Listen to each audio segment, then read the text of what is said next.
Your iPhone can record everything happening on its screen, with or without sound. Here's how to set it up and use it. Add screen recording to Control Center. First, open Control Center by swiping down from the top right corner of the screen.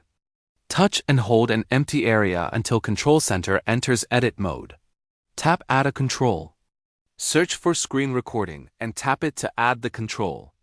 Now you're ready to record. Start recording. Open Control Center and tap the screen recording button. It looks like a circle inside another circle.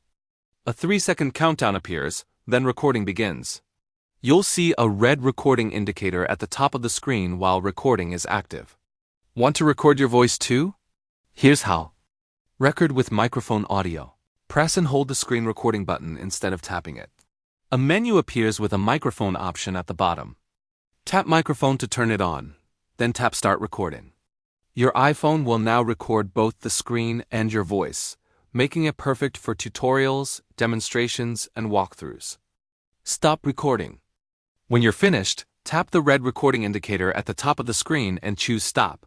You can also open Control Center and tap the screen recording button again. The video is automatically saved to the Photos app where you can view, edit, or share it. Once you've added screen recording to Control Center, capturing your screen takes just a couple of taps. Subscribe for more iPhone tips.